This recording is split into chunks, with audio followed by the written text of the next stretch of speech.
Good evening. Wonderful. Good evening, everyone.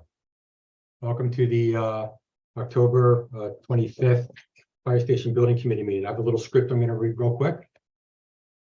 Pursuant to Chapter 2 of the Acts of 2023 and Act relative to the extending certain COVID-19 measures, this meeting will be conducted via remote participation. No in-person attendance by members of the public will be permitted. The order allows the Fire Station Building Committee to meet entirely remotely so long as reasonable public access is afforded so that the public can follow along with deliberations. All members of the Fire Station Building Committee are allowed to and encouraged to participate remotely.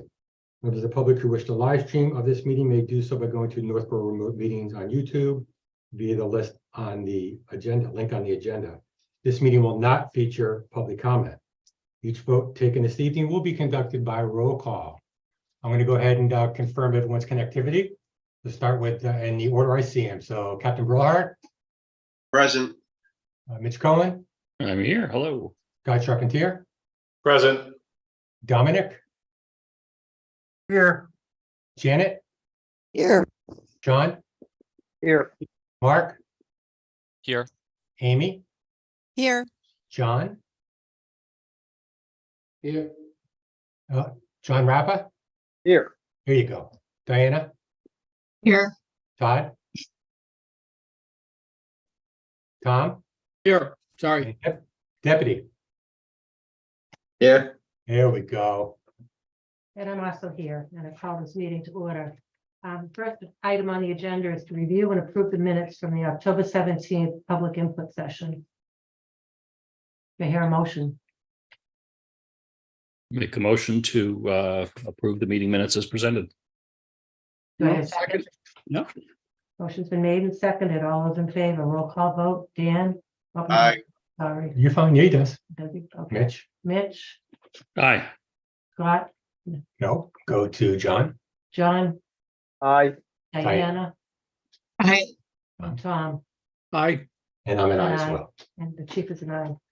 So motion carries. We're going to change the agenda a little bit tonight, the order. Everybody's got meetings to go to. So we're going to address the milestone schedule discussion, please. Thank you, Don. So since the last meeting, I spent some time reviewing the milestone schedule, and some concerns came to me as it's currently drafted. I think it's a very compressed schedule, and this was done so the committee could be able to present the project at the annual town meeting in April. So I took these concerns and I discussed them with our owner's project manager. I discussed them with HKT, Scott Charpentier, Sean Thompson, and Deputy Espesi. And I believe that pushing through with the timeline that is currently laid out, the final project that we produce will be not the quality that the town deserves. The others I met with came to the same conclusion. So therefore, I propose we adjust the time with a target date for a special town meeting in September of 2024. And this will do several things for us. First of all, it's going to provide a cleaner timeline for a meeting with the town land use boards, the design review committee, the planning board, the ZBA. Right now, it's very compressed. It could be very difficult to get the meetings in we want to. It's going to allow the committee to go to the September meeting with a much better plan, a much more finished plan, and most importantly, in my opinion, more accurate cost estimates. So I think that's great. It'll allow for the bidding of the project in fall of 2024, which is already when it was scheduled to be bid. So we're not changing the bidding timeline. The bidding timeline stays the same. And finally, and I don't know if this is a good thing or a bad thing, but it allows the ballot initiative, ballot vote to occur in conjunction with the United States general election on November 5th, the presidential election. So the turnout will be very big. I did call the town clerk to confirm that that was legal. He then said, I'll have to call you back, chief. He looked into it, called me back and said it is legal. So we're all set with that. So I know I'm springing this on you guys, but it's something that's been bugging me. And I just said, I don't want to give a project to the town that it's not to what they deserve. I really think we need to give them something that we all work hard on and give them a good project with a good solid cost estimate. And it's not really going to affect a whole lot. So that's my pitch. Go ahead.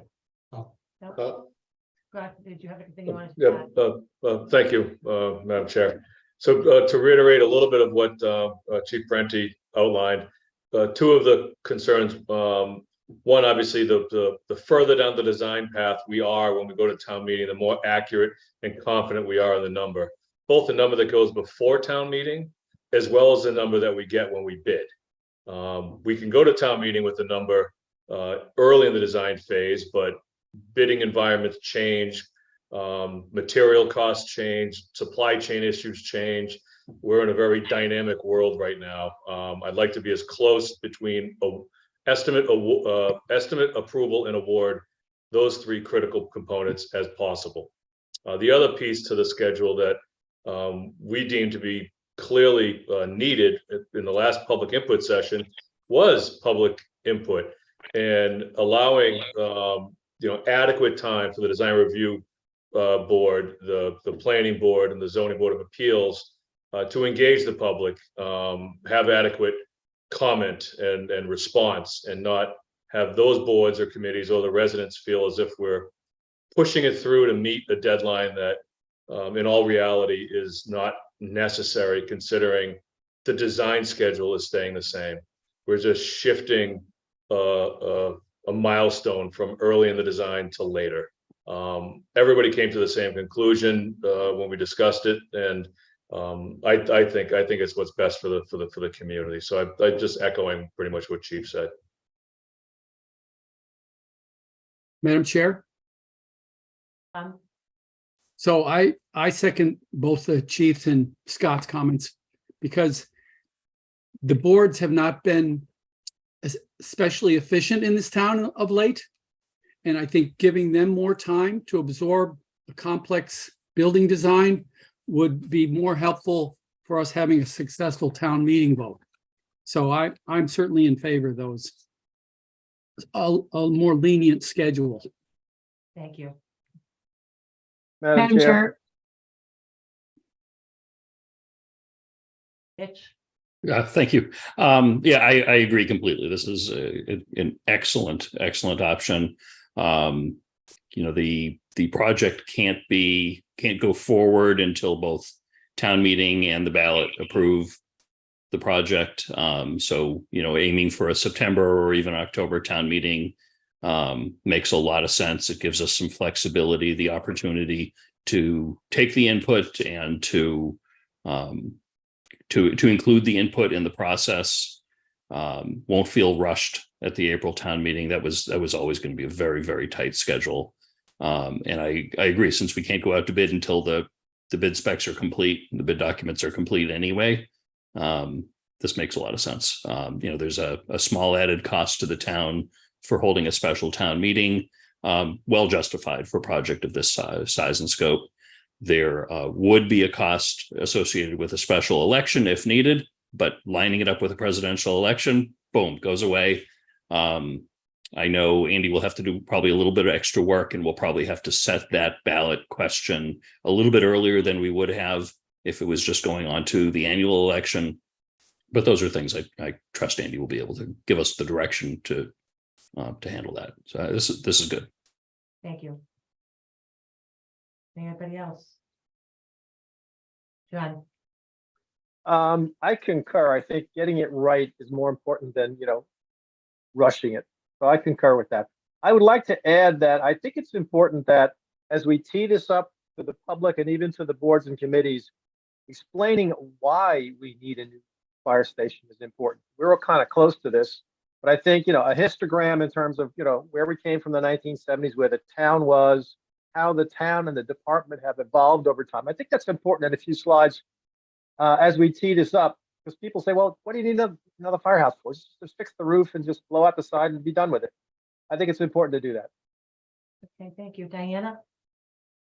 I also agree with all that's been said. I think there's a lot of rationale behind that. I was just curious. So is the final estimate, which will provide the value for the town meeting vote, is that based on 100% construction documents? Janet?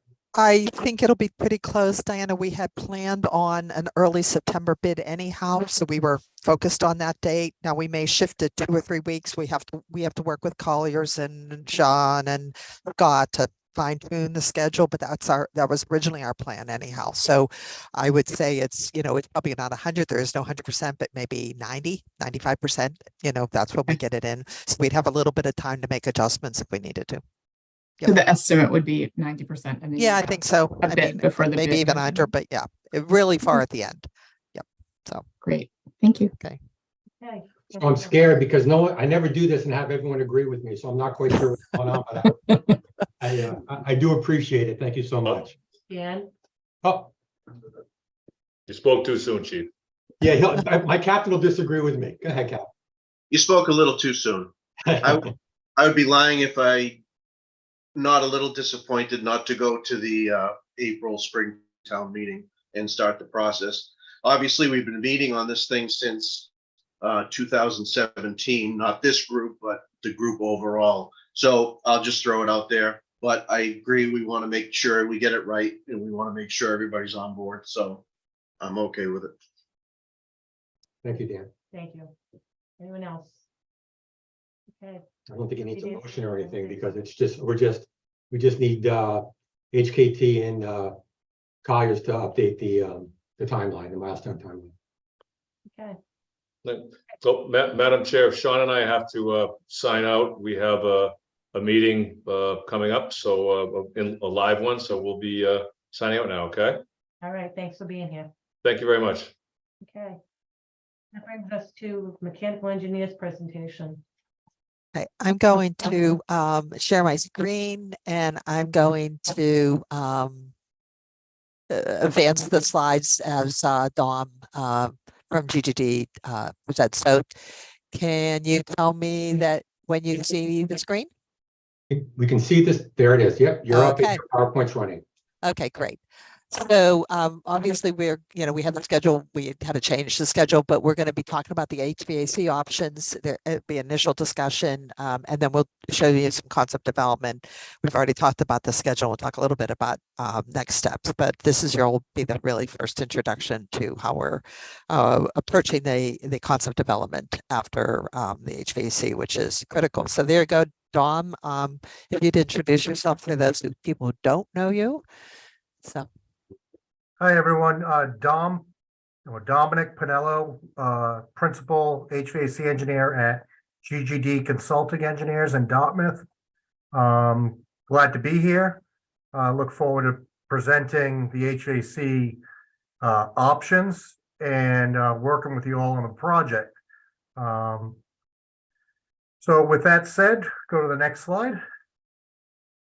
This is just kind of an agenda. Want to go over the goal of why we look at the life cycle economic analysis, the methods we use to do that, some of the options that we're proposing, but we're certainly open ears if anyone's got any other suggestions. These are some of the ones that we've designed on past projects. Also want to talk about the recent Massachusetts code update and the executive order 594 that kind of prompted that change.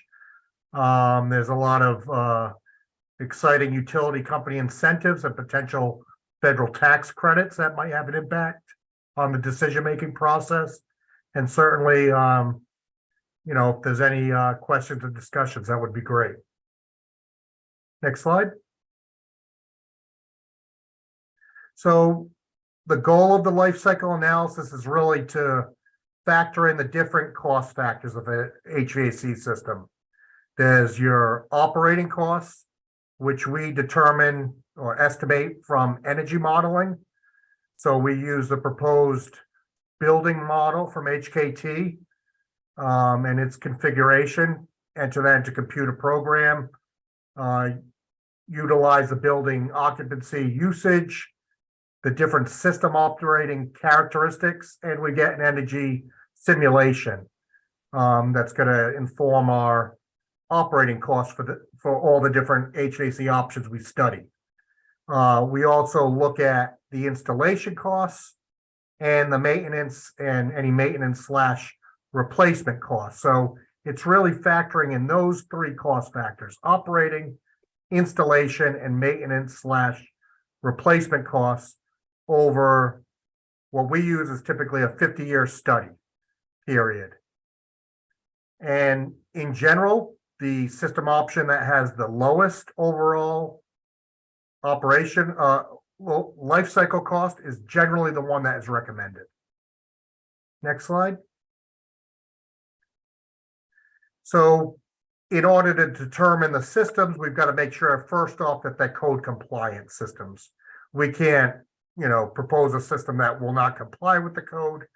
And for the Northborough community, it's the Massachusetts stretch code. So the stretch code doesn't prohibit gas heating, but it really kind of penalizes it and incentivizes electrified heating systems. This is also the case with the utility companies.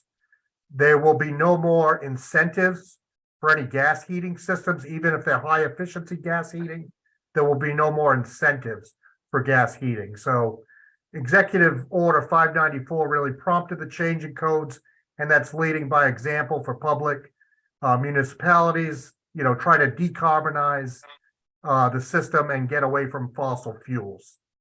The benefits of heating with electric, it complies with this executive order. You would have a lower site EUI, which stands for energy use intensity, reduce site emissions. You don't have a boiler or gas-fired furnace. There's multiple high efficiency electrified heating systems available. And what we've seen is the HVAC system with heat pumps could be even less than what they were with gas-fired systems. And that's largely because a heat pump does dual function. It provides heating and cooling through the same equipment. There are some kinds of electric heating systems right now, and there might be higher operational costs because in general gas costs less than electric to run. However, that is a changing factor. As costs of gas start to increase, electric will likely also increase, but what we're hearing is probably not to the same escalation factor. It does require some additional cost for larger generators because you're using electric for your heating, and the backup heating system could have potentially higher costs. So with that said, next slide. All the different HVAC options, is important that they're apples to apples. So what we wanted to do was at least present the proposed design criteria. And this is largely based upon the Massachusetts Energy Code. And what we would propose for is on a heating condition of 5 degrees of outdoor air, that we would be heating all spaces to 70 degrees and allow a user adjustment of plus minus 2 degrees. And then for the cooling system, we would design to, on an outdoor day of 91 degrees dry bulb and 73 degrees wet bulb, with wet bulb being a factor of humidity, of outdoor humidity levels, that the inside would be 75 degrees dry bulb, plus or minus 2 degrees set point, and the relative humidity within the space would be 55% RH. So that's within what's called within the comfort zone, that condition. Hallways, corridors, entryways, restrooms, they'd be slightly higher. We're not typically providing the same level of air conditioning. Sometimes those are passively conditioned, so they would be slightly, but all that air is still dehumidified. And then the apparatus bay, general storage areas, vestibules, those are typically just heated and ventilated and maintained to 70 degrees dry bulb. So again, this is what all options would be studied under, and it's really driven by the energy code. Also in the energy code is unoccupied temperature setback has to be provided for all options in all areas that don't have that 24/7 occupancy. So certainly if an area is fully occupied, it's going to be maintained at the occupied temperatures. Next slide. So option 1, this would be an air source to hydronic hot and chilled water heat pump plant. So there would be an outdoor air source chiller / heater that generates hot water and chilled water that would be distributed to your air handling systems and fan coil units or chill beams to maintain the space heating and cooling requirements. Air handling units would largely be used for ventilation purposes, and then your additional heating and cooling that would be needed would be served by terminal hot water, chill water equipment. We've identified the pros and cons, and the pros on these and why we're comfortable with all these options. They will provide a high degree of thermal comfort.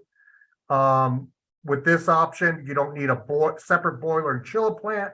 You've got an air source heat pump that produces hot water and chill water. And again, the terminal units, they can provide heating or cooling. And it reduces the refrigerant piping by using hot water and chill water systems. So a lot of, sometimes often people don't want to run refrigerant piping throughout the building. Refrigerant pipes have changed throughout the years. They're going to be recently, changing again. Everything's pretty much at R410A now. It's going to be changing to R32 soon. So that's a pro of the hot water, chill water systems. These are hydronic, and you're using simpler indoor terminal units. So that could have potentially reduced future maintenance and replacement costs. The cons, it will have a higher first cost than the next option. Option 2 I'll talk about. And the maintenance is still within the occupied areas. You still will have to do filter changes and maintain the condensate drains. And this is very common for the other options as well. One of the things that the code has done is really push to separate ventilation, HVAC from your space heating and cooling loads.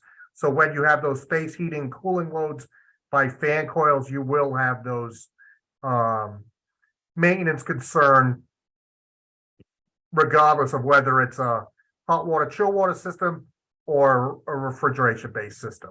Next slide. So option 2 is called an air source VRF, variable refrigerant flow. So you've got outdoor heat pump condensing units that utilize refrigerant to supply your indoor refrigerant based fan coils. So instead of having the hot water and chill water distribute your heating and cooling, you're using a refrigerant. It's pro. Because of that, you've got lower piping costs because you don't have 4 pipes, hot water supply and return, chill water supply and return. It's typically like a 3 to 2 pipe refrigerant system, so you have less costly piping. Again, the pro, you don't have chiller and heaters. You have an air source heat pump that's generating both your heating and cooling needs, and then your fan coil can do both heating and cooling. You have smaller ductwork because it's just sized for your ventilation needs. The cons, similar to the fan coils, you've got some units within the occupied zone, so you've got to maintain those filters. You've got condensate maintenance, and then you've got slightly more complex controls with this unit, with this system, because these VRF units have their own standalone controls, whereas the fan coil units are really just could be a centralized BMS that's just controlling your fan and hot water, chill water valves. These units have more complex controls. And then you've got your refrigerant maintenance with this system. Next slide. Option 3 would be using a geothermal system, a closed loop geothermal system that could be paired with either option 1 or option 2. We've seen the more common approach to kind of use a geothermal with the option 2, the VRF system, but it could be done with either, and we've done both. the benefits of the geothermal is it has the highest energy efficiency and the lowest energy use intensity. It has a reduced carbon footprint because of that. Another real big benefit is the low outdoor noise. Because you're using the ground, you don't have air source heat pumps that are generating noise. You also have longer equipment life because that's not exposed to the outdoor air conditions. This has the largest utility incentives, and it would be the only option that has a potential federal tax credit, which I'll talk about next. And as I mentioned, you could use it with the water source or a refrigerant VRF system. The real cons is an increased capital investment. Hopefully that could be offset by these incentives. It will require increased site to handle the well field. There will be some higher temperature costs and maintenance costs. Next slide. With fire stations too, we also see it's important to consider some supplemental heating systems. These could be applied to any option. These would be, and depending upon which option, they would look a little bit different. So for the hot water-based system, we would generally provide hot water radiant panels on the office living area spaces. With a VRF electric system, we would tend to provide electric-based radiant panels. These are generally a good idea is that they provide backup heating, supplemental and in cases backup heating. So if the air source heat pump system failed, you've got a backup and you wouldn't be freezing areas of the building. Now, are they absolutely 100% required? No. There's other ways you could allow for that resiliency of your design, but going in as a first option, we would recommend them be considered. And then in the apparatus bay, what we've seen is radiant floor slab heating being used on a number of fire stations. The benefit there is, again, it's a redundant system, but it's also an energy efficient system because when you've got radiant heating systems, you could tend to operate the heating system at a lower temperature. So instead of trying to maintain maybe 65 degrees, 70 degrees, you could probably get away with 60 degrees because the heat is where the occupants are. So it could also be a energy efficient system. The cons for these systems are that they do have additional first costs. And then if they're electric systems, they might have a high impact on the electric. So in that case, we recommend they are used only for backup duty. Next slide. Don, before you leave this slide, if I could, Yep. One of the things we also want is we want to heat the front apron about 25 feet, 20 to 25 feet out. It's very difficult during heavy snowstorms for us to maintain that when we're running calls, and it keeps that front of the apron clean so we don't have to worry about it building up and the trucks coming through and getting big windrows in front. So that was one of the other, we've seen that in several stations, and I assume that would be related to the supplemental system. That's why I wanted to mention it. It would, and for like the energy modeling, we would not model that because that's not a building energy use. And it's, very difficult to determine when it would be used, Okay. and it wouldn't really have an impact. Like I said, it could be added to any of the other options that are selected. Okay. So we'll note that certainly and design it as required for the project, but in terms of the life cycle analysis, it probably wouldn't be factored in to the system selection, if that makes sense. Yeah, makes perfect sense. Great. Dominic, can you also add to the list the heated main walkway to the main entrance? We certainly will note that, and again, that wouldn't be part of the life cycle and energy modeling, but would certainly be described within the HVAC design. Next slide, please. So all these options, as I was mentioning, the code is really pushing for kind of separating the ventilation system from your additional space heating and cooling. And when we're designing ventilation systems, we use what's called DOAS, you might hear, and it's a DOAS. It's a dedicated outdoor air handling system, and that's designed to temper your ventilation. It's a very efficient approach because it's going to incorporate energy recovery. So all that ventilation air is going to either be, depending upon the season, preheated or pre-cooled by this energy recovery. What happens is that return air that we've spent good money to temper gets passed through the energy wheel. That energy media transfers that energy to the incoming outdoor air and then is heated in the heating season, pre-cooled in the summertime. And then from there, we provide any additional heating and cooling. Next slide. So this would be in all options, just how we achieve that heating and cooling would be dependent upon the system selected. Next slide. All options would also, what we're proposing would have a building energy management system, a BMS. So that would control these, control and monitor the HVAC systems. Will allow for zone scheduling, occupied, unoccupied control, night setback control for certain areas that are occupied 24/7.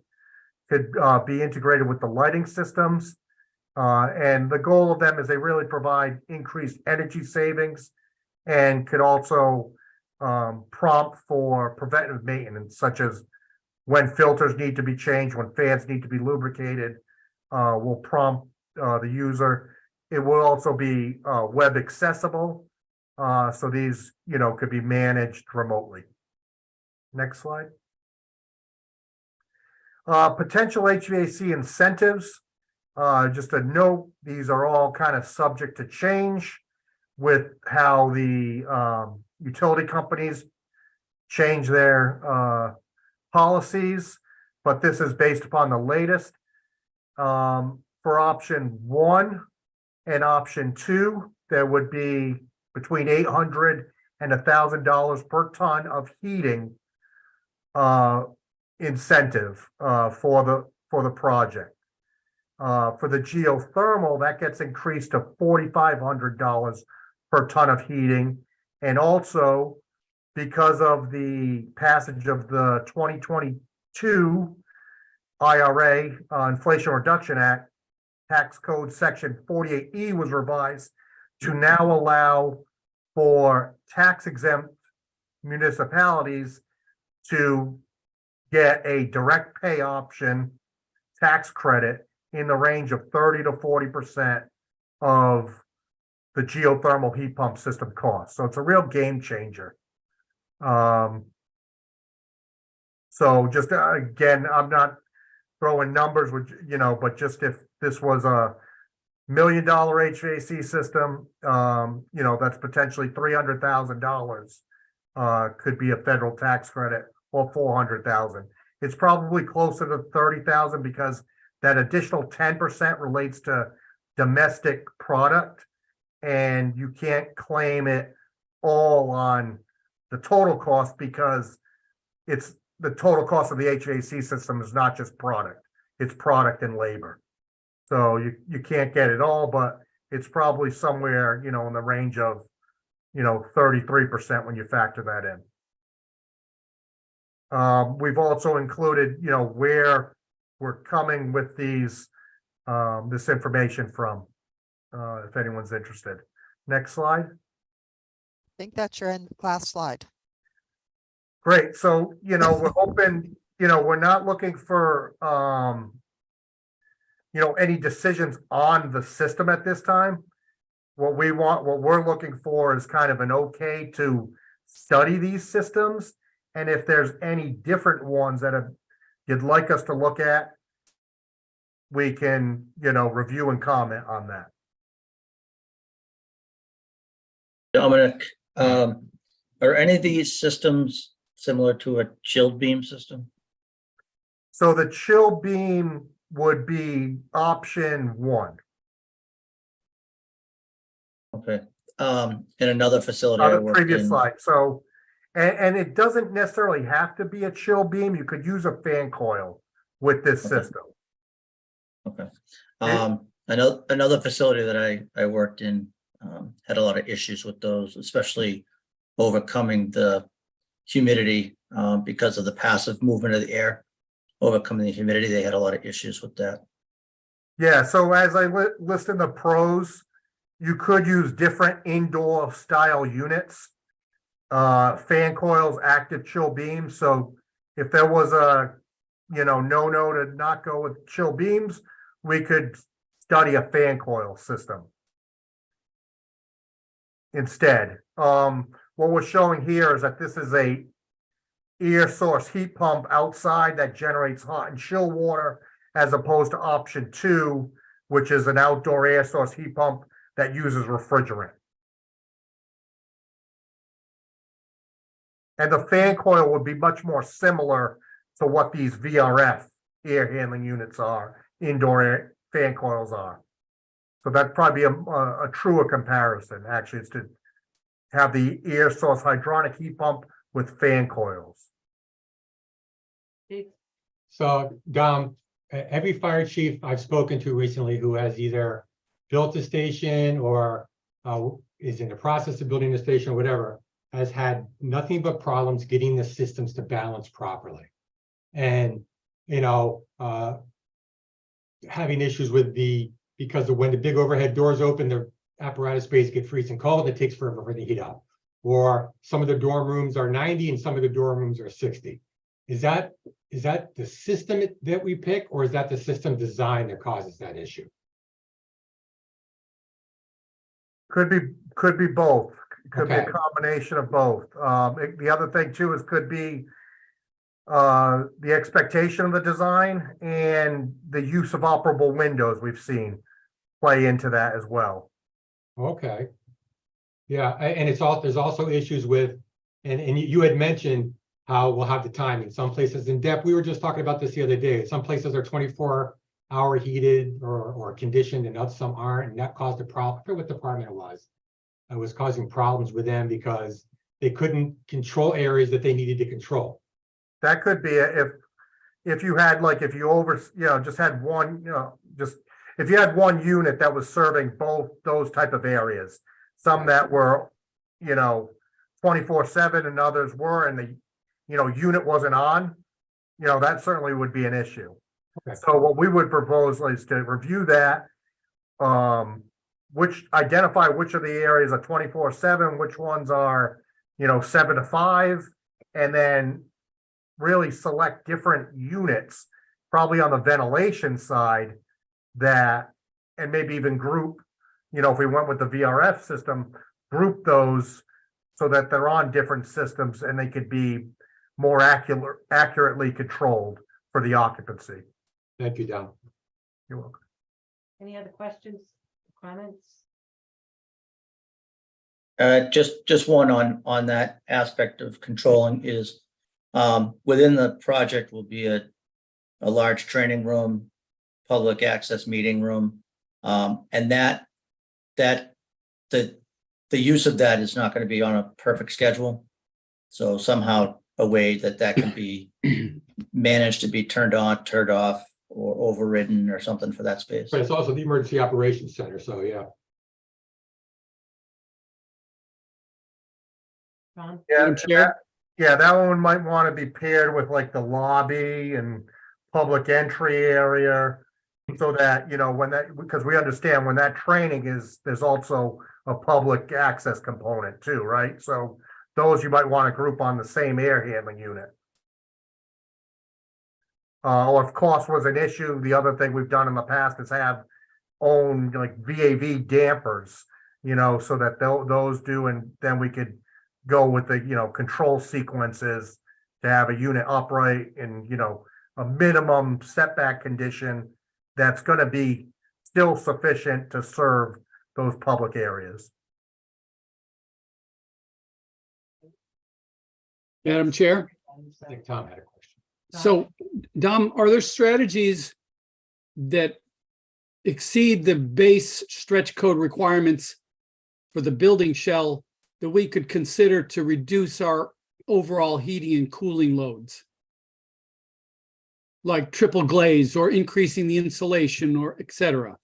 Or have you found any of those strategies that are real cost savers? Yes, but then there does come to a point of diminishing returns. And then the other thing we've done and worked with HKT on past projects is, while we're doing this energy model to primarily study the HVAC systems, once we've got a selected HVAC system, we got that energy model as a tool. So if there was a question, hey, if we went from triple glaze to something less, or a certain version of triple glaze and went to something less, what's the impact? We can assist with that as well. So you could factor in the building shell and how it We do. performs? So, yep. So one of our first set of questions to HKT is, can you answer these questions? We ask, what's the glazing percentage? What's the plan for it? What's the R values of the roof, wall, your floor slab? So when we get that model, it's as accurate as possible. Okay. Great. And I just want to add to that there is a new energy code that we're all going to be dealing with that is might require some of those things, some that you just mentioned, like the triple glaze or reduction in the amount of glass or more increased insulation. We are already heavy duty into those worlds anyhow, but there are even more things, and the new energy required is going to take code is going to require a lot of coordination with Dom and his group and the electrical guys to make this all work together on the project. So Amy, you want to comment on that at all? No, I think, yeah, okay. John? Madam Chair, question for Dom. So do you have an approximate idea of how long this analysis might take, given the many project activities that are going on? This analysis, we typically, like to get it done in the first stage of design, the schematic design front. Right. Is that 4 weeks, 6 weeks, 3 months? What's your gut tell you for a project this size? Yeah, typically 4 weeks from receiving the model. That's what we've kind of talked to HKT about. Okay, all right. Thanks. Between these different models, I'm a big fan of geothermal, at least as a concept. I'm glad that's in the mix. I know that there's increased upfront costs with that and the complexities with the site. So not every project can use geothermal. With any of these, I'd suggest that you have a discussion with Sean Thompson, who works for our DPW. He's in charge of the building maintenance for all the municipal buildings. Our senior center has a geothermal system. It's about 15 years old, so there may be substantial differences in design, for a building 15 years old, but he may have some experience pro or con there. So I might be overstepping, but I heard that was the case, and my understanding is it's an open loop geothermal, if I'm not mistaken. So and that tends to have increased maintenance costs and increased sometimes trouble because of that. So what we're proposing would be a closed loop, and I think the industry really has shifted that way because of all the issues with the open loops. And then the closed loops also have less permitting requirements because you're not open to any aquifers. You're a closed piping system and you're running fluid within that piping system. There's much less permitting required as well. But certainly, this presentation should be shared with Sean, certainly for review and comment. Great. Thank you. Else? Jenna, anything you wanted to add? No, I'm just saying, do you all feel comfortable with the systems? Is there anything, Dom said, is there any other add? I guess we could talk to Sean and ask him that if there's something else that he has in mind or he's concerned about. But, I think Dom is good with these three for right now. And I would probably, based upon Neil's input, geared towards fan coils versus chill beams for option one. Okay, Well, I've spoken to Sean and to Scott. We've discussed this. And pretty much what Dom's presented is what I apologize for having a call, so it distracted me. It is pretty much what we've talked about, but I do think it's important, Dom, if you reach out, and then you can get, if you want to reach out to me later, I can give you Sean's contact info and just have that conversation. Okay, certainly can do that. Right. all right. One last question. Yeah. Have you had problems with humidity levels in these tighter buildings? And that the makeup air is not sufficient to control the humidity? I'm not gonna say we've never had humidity problems, but once the systems are up and running, you know, you tend to have those problems initially maybe. And where they get, typically like move-in day, you know, or the extended move-in day, when you have in a conditioned building, you have doors and open for extended period of time. And oftentimes these buildings get turned over, you know, maybe during the cooling season. It takes a little while to wring out that moisture. So that's something to be concerned about and kind of keep. But when properly, you know, once we're past that, we really haven't had those humidity issues. Once it's, you know, up and running and being operated properly. You nailed the key, is properly size the ventilation system. You know, so that you're dehumidifying that incoming outdoor air. And that's really the goal of the DOAS, is to size it just for the ventilation air needed. Thank you. You're welcome. Else? Diana? You're muted, Diana. Thanks. Dom, when you were discussing the radiant slab, it seemed as if that might be an optional thing, but I think I would highly encourage us to consider making that the basis of design for all of, like, regardless of the other systems. I think that we need that in apparatus space and beyond, as you all just, as the chief described. Yeah, that could certainly be included. Why I say it's a supplemental system is, and it probably won't, you know, when you're running it, it's really not. It's kind of your baseline. And will allow us to reduce, depending upon the system, the, you know, fan coils, whether they're refrigerant based or hot water based in that apparatus bay. But why I know some people who have just designed the radiant heating and called it a day and not have those other systems, and they have regretted it and had to add them back. Because when you think of how a fire station works, you're on call, could be a cold day, 0 degrees, you've got the, you know, apparatus bay doors open. You know, with radiant heating systems aren't quick acting. They take a while. So it's great to have them both. The radiant heating system and then an overhead system that's going to be able to deal with that quick, you know, heat loss to heat that back up. With the radiant system, you're going to be waiting, you know, many hours to get back to temperature if you had the doors open for an extended period of time on a cold day. So that, yeah, we certainly, and that's what I would recommend too. We're at the schematic design phase. This is an important stage to set the budget. So I think those type of systems should be included, and then potentially down the line, you know, talk about value engineering, you know, and I'm not saying that they should be, but, you know, I'd say put it in at the schematic design level. I would agree, Diana. So Thanks. Diana, were you suggesting that the radiant be considered for other portions of the building, not just the apparatus bays? I think it could be, but I think it needs to be, absolutely needs to be in the apparatus space.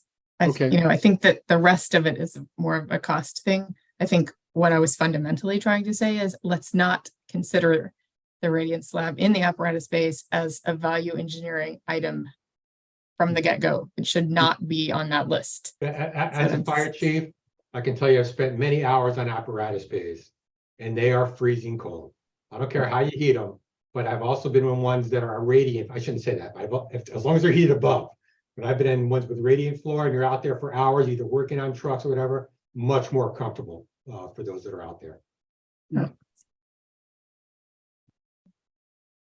right.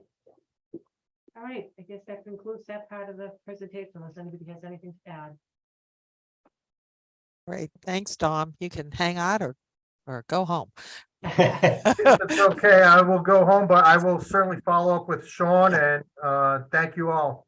Thanks, All Don. right. Just Thanks. one quick thing, Don, if there's a way that this presentation and anything else that we see for the first time during a meeting could be later emailed out to the committee, I think that would be helpful for our reference. Mitch, I can do that tomorrow. Mark can do that tomorrow. We have that Fantastic. copy. Yep. Okay. Great. Thank you. Thank Thanks, everyone. Thank Night, you. Dom. Okay. Presentation of draft floor plan plans. Okay, so I'm going to share my screen again. And going to go on. Let's see. Can you see it?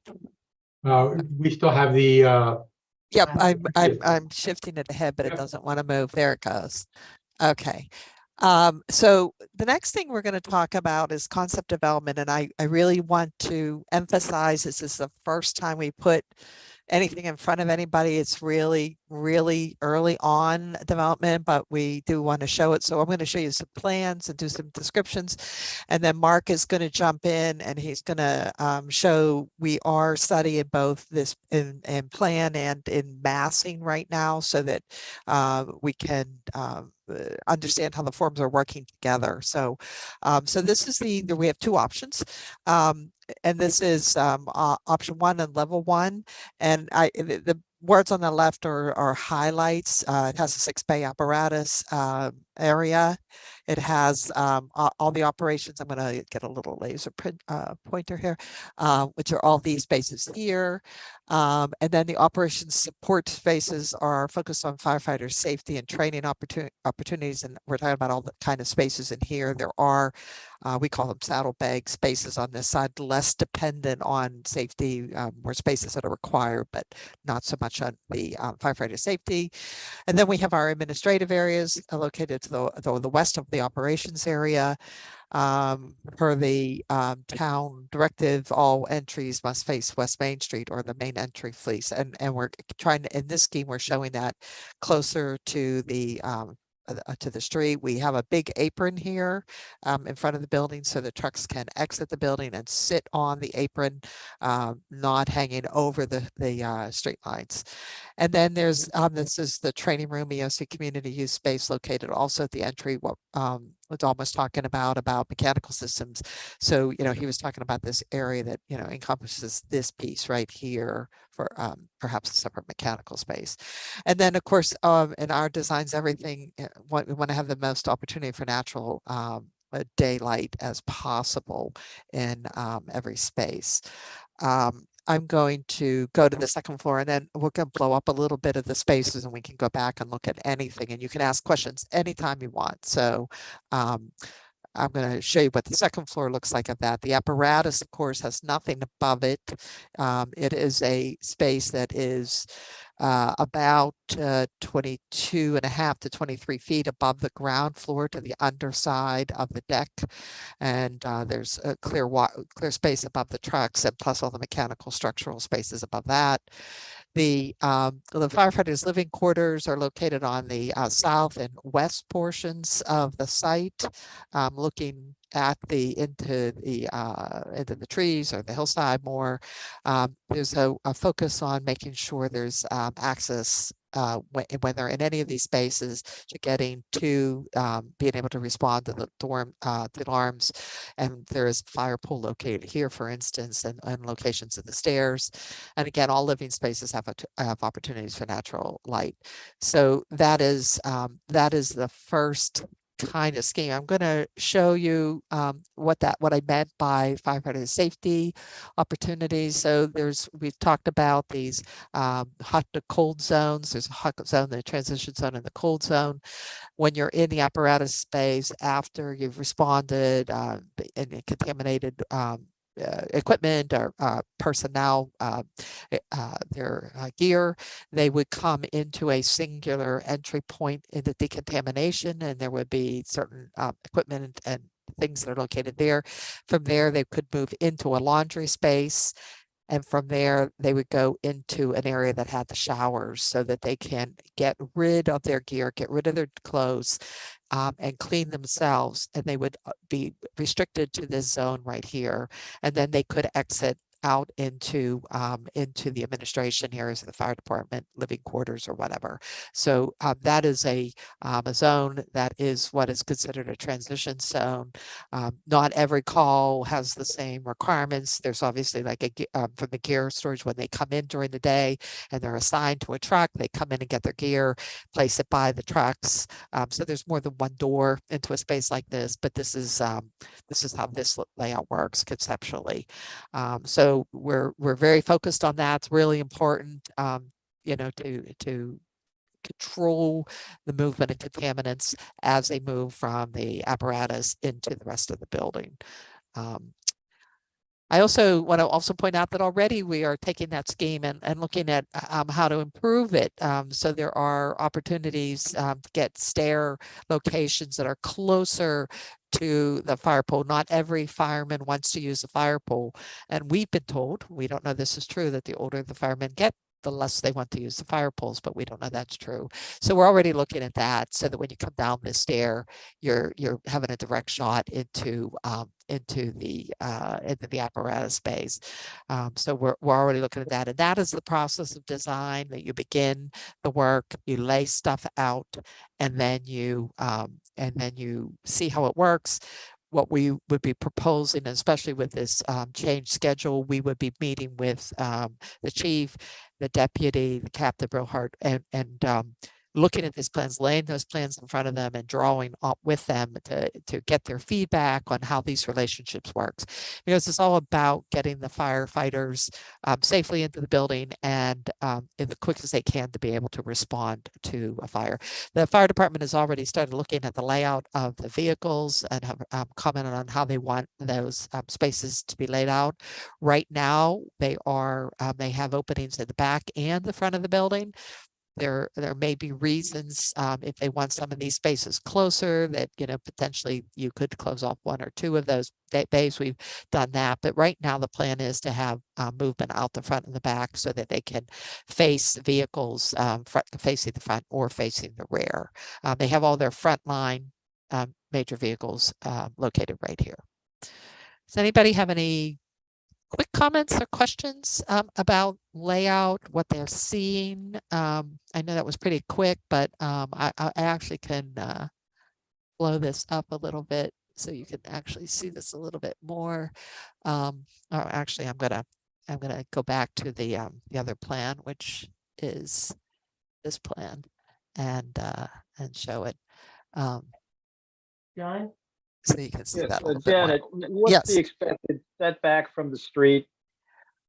So I'm we looking at the building, and I'm looking at the right side. Certainly, it protrudes more to the street than you've got an apron for the apparatus bays. right. What's the So setback we're expected? looking, and Mark, you can jump in what that number is right now. We've been looking at about 50 feet. Is that pretty close to what we were? So working with? the apron itself is about 65 feet from Oh, the street. 65 now. Okay. Yep. And then and this option, the face of the building is about I'd say 25 feet from the property line. So my understanding is that I think we have a 15-foot setback typically. We just tried to pull the front of the building up a little bit further to be more in line with the adjacent property on the west side.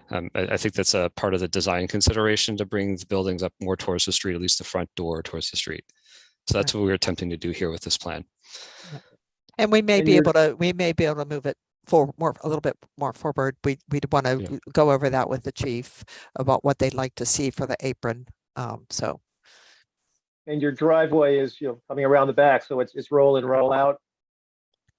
yes, there are movements all around, and Mark's going to show you some of the massing, which shows some of the grades, which is important for you to see. So we'll show that John, the intent is not to use the bays as drive-through bays, but to Yeah. actually have trucks in the back facing out back, trucks in the front. Facing out, front. facing out. Okay. The Right. ability to Right. get trucks in and out that way. All right. Right. I'm thinking in terms of response time, certainly your more urgent equipment would be street facing. Right, that's all Right. the stuff in front, correct. Right. Yeah. Okay. Thank you. Yep, that's the layout we currently have. And of course, we'll be talking more to the chief and about, if he's comfortable with all this, but that is the plan right now, is to go out the back or out the front. So Janet, the setbacks in downtown business, it's minimum of 6 feet, maximum of 20. So Mhm. if the right side of the building is beyond 20 feet, you will need a special permit, Okay. just to let you know. Okay, Mark, and we had it at 25. That's good to know. I'll bring it up a little bit further for this option. But we don't want to compromise the functioning of the fire station because of a setback requirement. Right. Well, Never. yes, that's true. Yeah. We'll But work we with do all it. that. We do in a study what that will do to the plan. I mean, if we're, Yes. if we're trying to stay within zoning guidelines. Great. The next auction has a very different plan, so that'll be an interesting one to work with, but we will have to wait to see that. So, anyone else have a question about something? Okay, I'm gonna, Mark, One question yes. for the chief. Hey, John. The dimensions of the apparatus bay and considering that equipment's gotten bigger and bulkier over the years, you expect that this will give you some future-proof capabilities as, you get bulkier engines or eventually replace the tower ladder? Yeah, some of the things that are currently in the apparatus bay are some of the trailers that we have that are purchased. They're older. They're going to be approaching end of life eventually, and we may Right. not, replace those with the same type of vehicle, which would give us Right. more. Okay. All right. yeah, wait, we figured you- have. Oh, Consider sorry. that, but I just thought I'd ask the question. No, that's a fair question. Yep.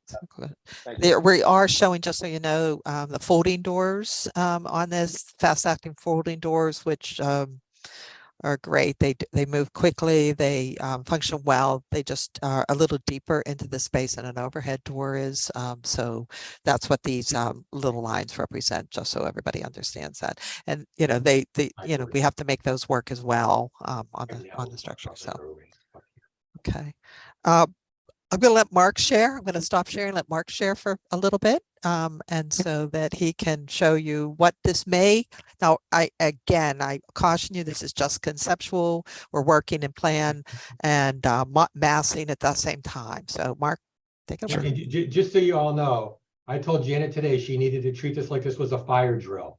So when we're doing fire training, we say on the radio, this is the drill, and then we do it. We say, this is the drill. Said you need to do the same thing with this is conceptual, here it is, this is conceptual. So very important. It is important. We Thank haven't you. read everywhere. So Okay. yeah. So this is the first option, option 1 building. We were exploring pitched roofs, mirroring like a two equal sized pitched roofs with a the front entry a little pushed out a bit further, and a hose tower, training tower in the middle, balancing the two forms. This is a view from the Dunkin' Donuts across the street on West Main Street. I'm going to go to another view.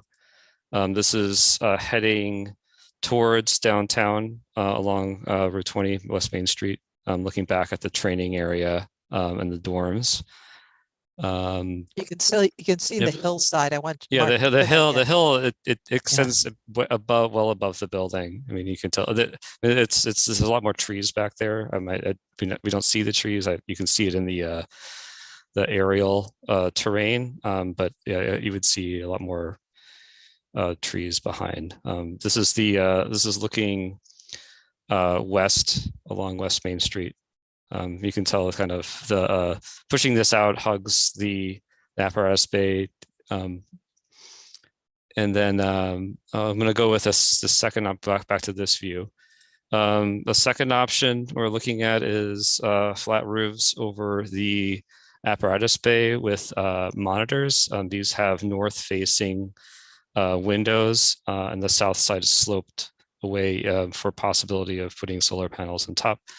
So it's a little bit, in terms of structure, I think this, Janet, correct me if I'm wrong, this is probably a little bit more affordable. This is definitely more affordable. Than doing a pitched roof over the top of the apparatus bay.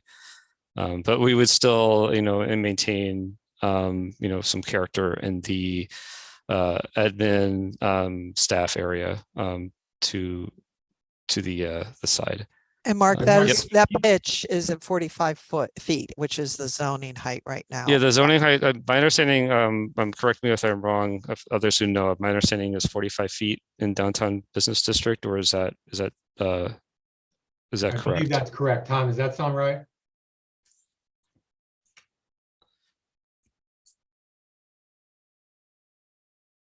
We could. Okay, well, yeah, we'll check. so, yeah, so we will double check. So these pitches, at least for this option, this maxes out below 45 feet. If we were to pitch the other way, the long way, if you turn around this way, pitch the other way, maintaining a typical, like for example, a 6 to 12 pitch on the far end, we would be at 50 feet. 8 to 12, you'd be at 60 feet because it's 100-foot long, and 12 to 12 would be like overall height of 75 feet. So trying to keep the pitches, in smaller areas to reduce the overall height is the goal. We'll go back to option 1B. This is looking from heading to downtown. This is a very similar view to last time. And then from heading west on West Main, the flat roof. Janet, do you want me to go over the Why don't hill? you just go over the bird's eye on the same one? And Yeah, stick with lines so you can see what we're looking you at for can grades. tell, yeah, you can see that the hill slopes pretty aggressively. Citing the building, since this is this corner over here is the flattest part of the site, we felt that I think that this is the most appropriate location for the building. It allows us to keep the amount of cut in the hill to a minimum. Parking would be off to the side. I'm getting my That's west. directions mixed because Yeah, this is north. Yeah. This is the west side of the site. Yep. West. But we, for the apparatus space, if we're pulling out, we need an additional distance between the back of the building and the hill, which would require either retaining wall or some aggressive cutting into the hill. At this backboard, we're like up pretty high. You can see back here already. We're encroaching on the second level of the building, just with the natural hill grade. I mean, these lines represent the actual grade from the survey on the site. Mark, a question. Yes. In this rendering, is the expectation that egress from the rear of the building goes towards the west side, so the right side of the diagram here? Yes, so the egress would come out directly at the back, and you could either go this way out the site to the east or to the west. Or you could, okay. Yep. Thank you. We have a pretty significant amount of parking to be accommodated Right. on the site. So, we're going to have to wrap parking in significant areas. I think the study had 20 less parking spaces than we've been asked. And I think Mitch, you even asked for more if we could get them on. So I don't know how many we're going to get now, but it does, we're going to have to deal with that grade to get the fire trucks out the back. So, we're going to make it work for multiple things, not to mention all the office space at the back of the first floor. So, yeah. Okay. So Okay. I have a question. Yep, sure. Yes. Yeah. Am I correct in saying that option 2 is going to get more consistent light into the apparatus space? Like, it seems like there's a lot more natural light that will come in with that option. Oh yeah, there's a lot. We just did a building with some of those light, that kind of light on the apparatus space. Is beautiful light inside, honestly, they don't have to have their lights on almost, all day. It's so bright in there, but it is an opportunity to do it. So, I mean, the idea of this one is to marry the two pieces, and through architecture, materiality and things like that, and respect any of those volumes with the big pitches is volume that's not going to be used. I mean, there's Yeah. nothing to put up there. So when you were talking about radiant, Diana, I was thinking, oh yeah, because you don't want to heat all that air.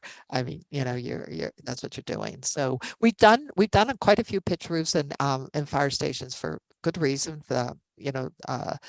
And what we've used for them primarily is training, rappelling training, things like that out of those high gables, but there's not Mhm. a whole lot of program space because you just can't build over to the fire trucks easily. You're already up, that 23 feet or something. So there's not much you can put up there. So. As design moves along, it'd be great to see the sort of interior views Yeah, of I mean, those these are spaces just- between the two options. Yeah, just getting started on we're, Yeah. cognizant of the concern of the community and the volumes and the forms, and trying to make Yep. sure that when we're putting the plans together, we're not ignoring those two things coming together. So, Yeah, all it's a right. challenge. So one more Yeah. question. When Yeah. when you do have a skylight configuration like that, how does that work with the Plum event systems? Do they just kind of pass beneath them Pass, and you just pass, but potentially beneath it, I'll get you some pictures of one that we put in, Diana, That would to be let you great, see yeah. it. Yeah, because it depends on how you lay out what you're trying to do. This is a south-north orientation, which is great, for getting light. You could say, let's put the glazing on the north side to get that kind of light, or the south gets a stronger light at different times. But we can, make sure it may be, you may be needing less than that. You may not need all that. You might need a lot smaller ones to get the kind of light you inside. So we'll study that, and we'll locate where the Plum event, which runs usually primarily between the tracks, not over top them so much. So we'll work that out. So yeah. Okay. All right. Mark, is that all for one? That is all for one. Okay, I'll so stop if you sharing. would stop Yep. sharing, and I will share again. Okay, so, all right, so that was one. And what we were just talking about was where those monitors could be, over top these vehicles to get light over the spaces. So, and let me escape out of this because it won't let me advance. Oh, there I go. Okay. And so we talked about that. Did anybody have any question about this firefighter support spaces at all? I mean, does everybody understand the concept of that?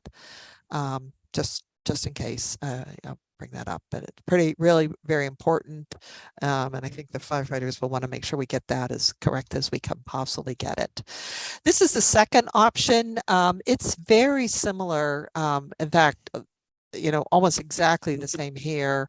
The difference is in this one is we were looking to push this part of the building further into the site and make this piece of the building a sort of a one-story attachment.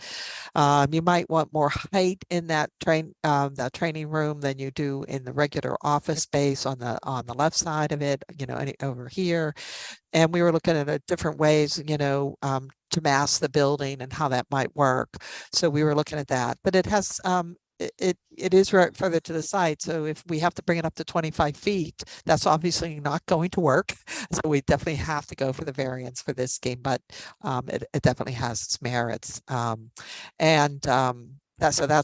one of the big things. They all have that real emphasis on getting natural light into all the office spaces, and making sure that the way the public uses the space is appropriate as well, how they're met and greeted, how you get out of these spaces.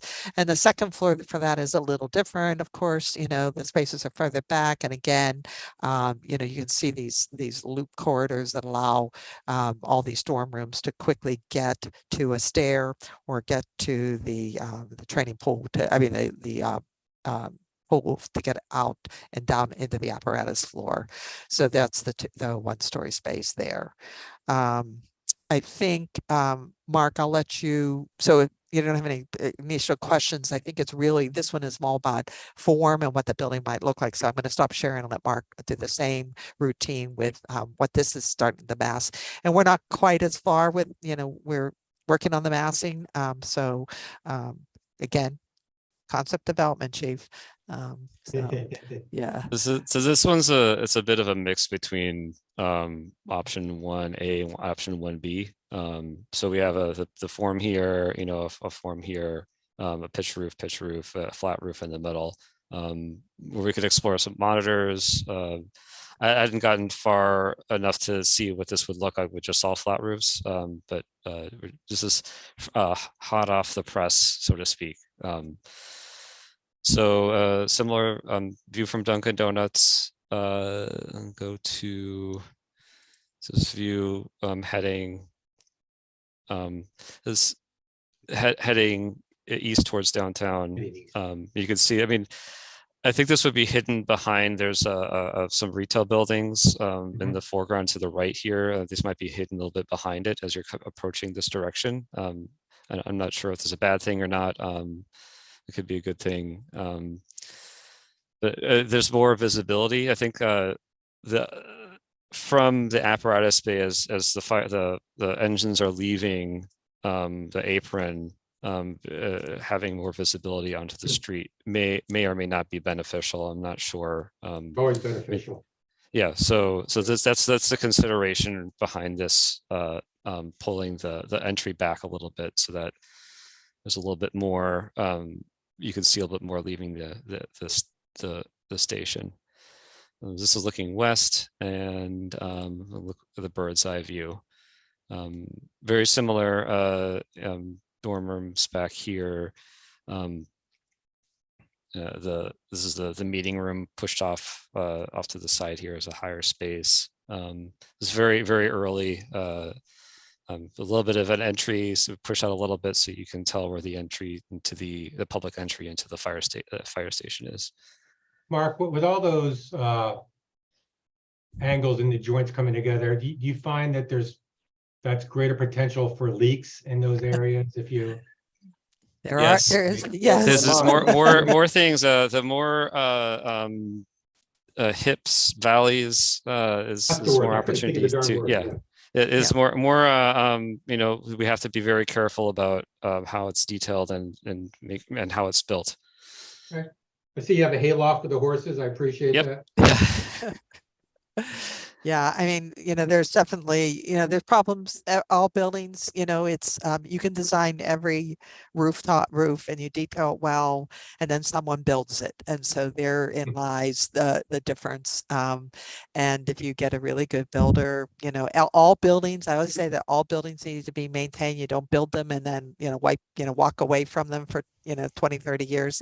They need to be cared for to work well. So, that's a big thing. We put pitch roofs and flat roof buildings on, all kinds of buildings.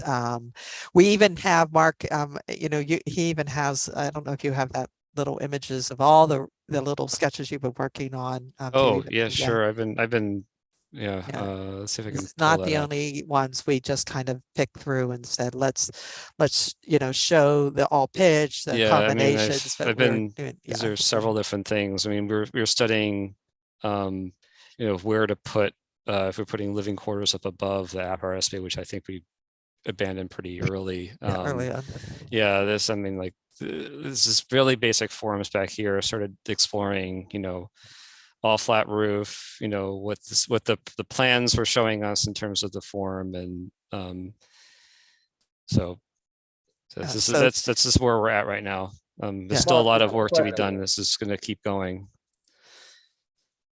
Right, everything from the doors, and you put the 4 full doors, you can then simulate an arch door. They look beautiful that way with the red doors and a lintel above. But I mean, you can't see that in this. That's way down the road. Yeah, this is just massing. These are just massing studies, John, did you have a question? I thought Yes, Janet, is the expectation with these two concepts that the square footage I'm sorry, Or would it be- I lost hearing you. Could you say that again? Is the expectation that the square footage of both of these two options would be comparable or different? Yes. Oh, It- they would the- be comparable. Yeah. Yeah, they are comparable. I think about 1,000 square feet off between the two.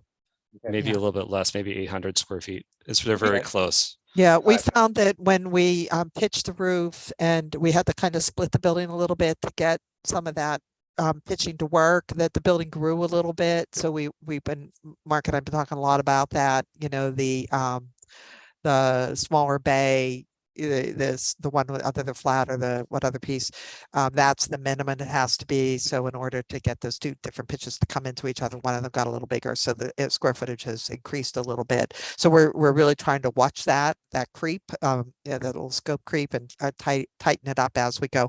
Part of that will happen when we meet with the chief and the deputy and the captain and all the folks, and we can look at these spaces and dig into them a little bit more, make sure that they're not overly large, so that we can stay within our, you know, projected square footage. But you know, that's part of the process of design. And so what are people thinking about the two options? What are they feeling? I can put them back up. You know, we can talk about the people like any of the directions we're going, nothing. You know, what are people thinking? So I have a question that applies really to both. I wanted to see both. Is there a specific rationale behind putting the two-story portion of the building to the west for the topography of the site, or anything else? Was just where they landed? no, I think it's a topography of the site. You know, we'll confirm it with our traffic people when they're, you know, working on the traffic study. But that part of the site is just naturally flat right now. I think it's been developed over time to be flat. And it looks logical to us. We've been talking about that. Should we flip the building? You know, should we do? And right now, we think it's in the right spot.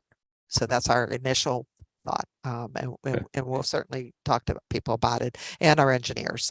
We had a project once where we were sure that the apparatus was going to be on the left side and the, you know, whatever. And by the time we were finished with the traffic study and the soil probes and the hill analysis, it had been flipped for good reason. And so, you know, we listen to our engineers as soon as we get, you know, some concept that we feel is close. I'll be talking to the civil, because we'll want to get the geotechnical started as soon as we land the building. So we get an approximate location, then we're going to get that study going, and that'll do some informing. I believe the traffic is supposedly ongoing right now. I don't know where they are. I forgot to call them today. I apologize. So that may yield some things, because if it shows that we need preemption lights, who knows what's going to happen. So we'll want to do that. But I think we're in the right spot right now. The reason I ask, and I keep bringing it up, the parking, it is so secondary or tertiary relative to function of the building. Our town common is 2 lots over to the east from this. I would love to provide some parking for the town common. That's a little bit easier if the parking lot is on the east Side, yeah. yeah, but I, you know, as I said, the primary purpose of this is to build a great fire station. Right. Okay. We'll make note of that, because you know, we do have a line of parking on the left side of the building on the east side, and a double right now on the right side. But that is the public parking, not on the left. The left would be devoted for the fire department. Gotcha. So we'd be rethinking that, and we can maybe move the building. We don't know yet. But we get the point of it, the parking closer on east if we can. Okay, we'll see what happens. Yeah, it looks like a big site, but once you put a scale of a building like this on it, and you start, you know, getting drive lanes and parking and building, you know, it does eat up the site pretty quickly. Anyone else? Excuse me, Madam Chair. I think and I'm not looking for answers, I'm just throwing it out on the table, but what is the committee's focus and the community's focus or expectations on maximizing solar energy on the building, with the fact that I think it's a benefit that the rear of the building faces south, which is the solar side. So I just think people might start asking that, and if they are, and if that's something that the committee wants to maximize, then that, that'll take part in the design of the building as well. Are you talking about PV arrays? Is that what when you're saying solar? you're Yeah, talking about PV. I wanted to say, so I was gonna say PV, but I guess with the company that I'm in, I guess PV. For the audience at home, I use solar, Okay, but Okay. yeah, photovoltaic. yeah, photovoltaic, panels. The flat roof buildings work quite well with PV. The pitch roof buildings can be aligned to work. They can be, they can sit on angles. There's a lot more that you can done. We put a lot of PV arrays on buildings, right? We've done a lot of them, especially ones that have gone net zero, and we've relied on geothermal, and the PV has been a big part of that. So I'd love to hear from the committee what they're thinking for that one. I think PV is a great idea if you can make it work. The Fay School that recently was built in Westboro has a combination of natural lighting with the monitors facing north, and the south side are PV system. Mhm. And they also have geothermal. So if you want to see a building of. And where was that? containing- Which one was that, Tom? It's called the Fay School on Eli Whitney Street in Westboro, Okay. Yeah. but it was $554 a square foot 3 years ago. So, Wow. That sounds like a long time ago. yeah. So We just did a fire station that has monitors, it has geothermal, it has PV, it has green roofs, a bit of a variety. It doesn't have enough PV to run the whole building. The site isn't large enough, but I'm also doing a renovation of a building that has geothermal and about 120 little solar panels on a roof that's only a 5,000 square foot footprint. It's in like a canopy. So we're doing them as often as we can when a town or a city or a community expects it and asks for it. So Janet, don't forget, we're gonna have to cite a generator on this site as well. mhm. I just wanted to make Oh, sure yeah. that I voiced that. I didn't see, because Yeah, oh, we yeah. can't have no power. That's not a good thing in a fire station. Yeah, Dawn mentioned the generators, some are somewhat bigger with the electric systems, but they're the size of a school bus to begin with. So, I don't know how much bigger they're going to be, but, and so we'll have to talk to them and what the source of those are, Yep. So, Okay. Anyone else? Well, So- regarding the building massing, I appreciate your exploration of the traditional forms, but these current models seem a little too busy, and I would like to see it simplified and stronger forms. okay, It could be a mixture of gable or flat roof, but they're getting a little fussy, especially on the west side where you have double shed dormers and gables and towers, and Yep. that would be my I- suggestion. yeah, we're just starting, I just starting. understand. Yep. So, Okay. so does anybody have any any thoughts on the plans, pulling pieces out, getting the straighter front, popping that entry forward? Any comments on that one? If you have thoughts. Well, one of the things we want on the apparatus, so line of sight is critical. When we're pulling out of that station, you're gonna need a preemption system there, I think, no matter what. Yeah, I think that's a given. Well, when we're pulling out of that station, line of sight is critical for safety. One of the other things we want to make sure is that apron is large enough that we can pull trucks in without having to pull out into the traffic to back into the bays. You understand what I'm saying? Because a lot of these stations you'll go by and they loop up onto the apron, but then have to pull out in the middle of the traffic and then back up. We don't want that to happen. So it's really critical for us that it's sited in such a way that we can swing up there with our trucks and then swing around and back in. Yeah, I think that's why we have the 61 foot 65 bay feet. right now. We'll do some turning. We'll get the engineers to do some turning radiuses for those swings, It's so also we can important for model us them. to keep the firefighter parking separate from the public parking. And the reason why is we still do run callback, right? So we have firefighters coming back in off duty for a building fire. I don't want them to have to be competing for spots or looking for things that the public is using the other side of the room for, so other side of the lot for.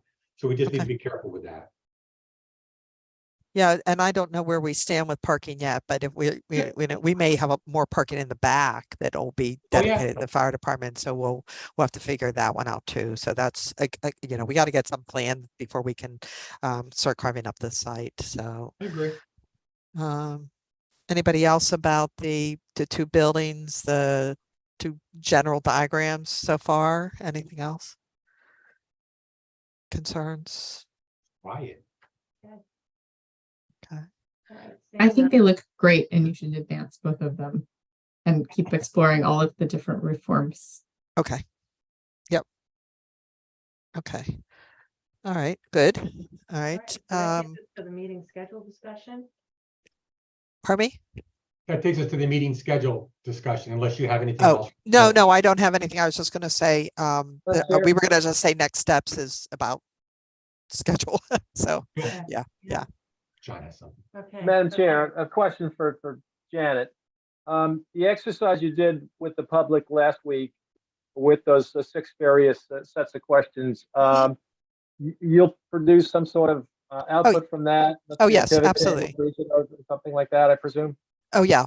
We just have been focused on trying to get this meeting Understand. done, up Understand, and running. And, but we'll record, as I said tonight, we'll record every single comment and we'll have a number, percentages of how many answer 1, 2, 3, or 4, sort of Thank you. things. So yeah, we will do that. Okay, Yeah, jump in with the schedule. yeah, Thank you, Madam Chair.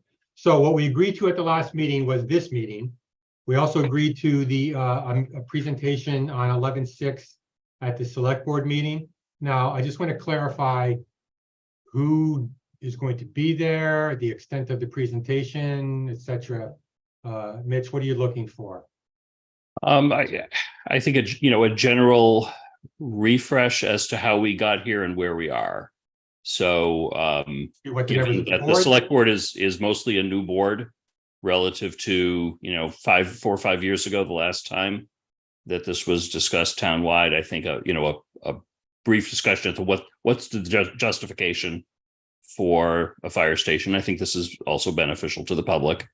I think it would be helpful to to show even just one of the layouts thus far, because they're still very early. If you want to show both, that's fine. And it doesn't even have to be the 3D model of this is kind of where we are very, very early on. Provide the opportunity for the board to provide some feedback. I think it's also important that the board meet the key people involved in this. So I think Well, it's that leads me to the next question. Mitch, Yeah. is that, do we need the whole board there, or, excuse me, this committee, or do we need just reps from HKT, reps, our OPM from Colliers, myself, maybe the chair, the deputy? I don't know who you.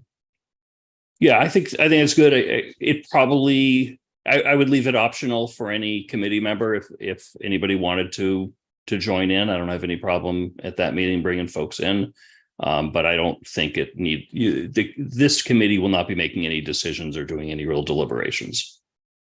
So what we'll do is when I'll have the link sent out to everybody on this committee who we need there. Todd, we'll need someone from Colliers. We'll need Janet, either you and Amy or Mark or however you guys want to do that. I'll be there. If the chair can be there, that would be great. And Scott can be there. And we can give the history, how we got here. And Mitch, you could give the darn history because you sat in. I was there. Yeah. So, right. So Wow. we'll kind of discuss that, and then we can have HKT and Colliers do a little presentation. If that works. Yeah.